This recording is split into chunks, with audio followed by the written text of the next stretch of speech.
आज पार्लियामेंट में बजट पेश हुआ। जी।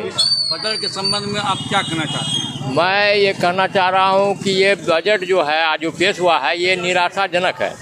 ऐसी आशा हम लोगों को नहीं थी कि इतना मैंने आपको निराशाजनक बजट हो गया, जबकि बिहार को पहले भी विशेष राज्य का दर्जा के लिए यहाँ का नीतीश बाबू दोनों सदन से, यहाँ बिहार के दोनों सदन से पास करके दिल्ली को भेज दिए थे कि बिहार को विशेष राज्य का दर्जा मिलना चाहिए। लेकिन आज न विशेष राज्य का दर्जा मिला और न विशेष पैकेज मिला।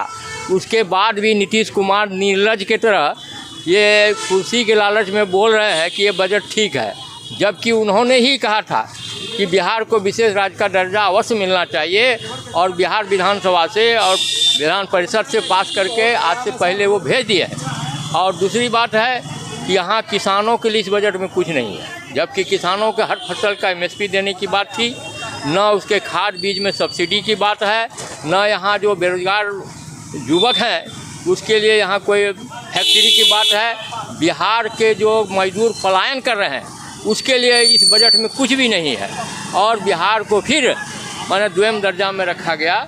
और इसलिए आपको चिराग पासवान जी भी पहले बोलते थे बिहार फर्स्ट बिहारी फर्स्ट, लेकिन दोनों में कुछ नहीं फर्स्ट हुआ।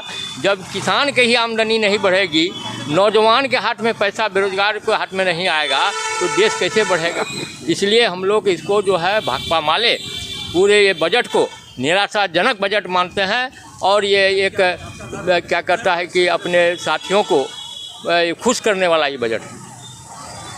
और फिर ये बजट जो माने हम लोग जो आशा किए थे वो तो बिल्कुल निराशाजनक में रहा। और यहाँ किसानों के लिए इस बजट से केवल पूर्णिया के लोग नाखुश हैं या पूरे देश के लोग? पूरे देश के लोग, और ख़ास करके बिहार को जिस तरह से उम्मीद था वो तो एकदम नहीं हुआ।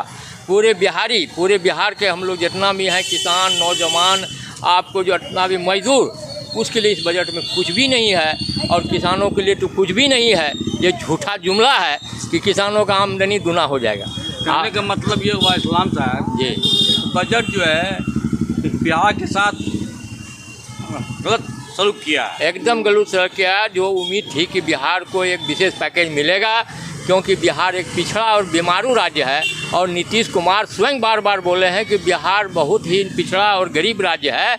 और नीतीश कुमार जी पहले से भी मांग कर रहे हैं कि आपको बिहार को विशेष राज्य का दर्जा देना होगा और बिहार के दोनों विधान आपको सदन से पास करके आज से पहले बिहार भेजा गया है। और पहले भी नीतीश कुमार बोले थे कि अगर बिहार को विशेष राज्य की दर्जा नहीं मिलेगी तो मैं दिल्ली में जाके धरना प्रदर्शन करूंगा। चिराग पासवान जी बोले थे कि मैं इसका काफ़ी विरोध करूंगा, लेकिन दोनों महोदय अभी चुप हैं और वो जो है सरकार में बने रहने के लिए एक छोटा मंत्री के लिए ये पिछलग्गूपन की काम कर रहे हैं। इसीलिए हम लोग इसको जो है निराशाजनक मानते हैं और बिहार को इस देश में जो मोदी सरकार है बिहार को सौतेला व्यवहार कर रहा है। और पूरे देश में बिहार की जो स्थिति है, आर्थिक स्थिति, यहाँ हजारों नौजवान बाहर राज्यों में जाते हैं आपको काम करने के लिए, यहाँ काम नहीं है और वहाँ धक्का खाते हैं, वहाँ आपको काफ़ी आपको जो बेइज्जती उठानी पड़ती है, क्योंकि ये पेट का सवाल है। इसलिए उसे अपने जवान बीवी और बूढ़ा माँ बाप को छोड़ करके अन्य राज्यों में काम करने के लिए जाना पड़ता है और ट्रेन में धक्का खाते हुए वहाँ भी आप सुनते ही होंगे, चाहे अन्य राज्यों में बिहार के साथ अच्छा। कहने का मतलब ये हुआ कि बिहार को छोड़कर लोग अन्य राज्यों में जो जाते हैं जी एक शर्मनाक पहलू है। बहुत शर्मनाक पहलू है, क्योंकि यहाँ जो है श्रम का दोहन होता है। मजदूरों को यहाँ काम नहीं है, नतीजा ये है कि उनको बाहर जाना पड़ता है। और अपना नाम बताएंगे? मेरा नाम कॉमरेड इस्लामुद्दीन है, हम भाकपा माले के जिला कमेटी के सदस्य हैं। मैं मोहम्मद इरफान कामिल, सच 22 बिहार।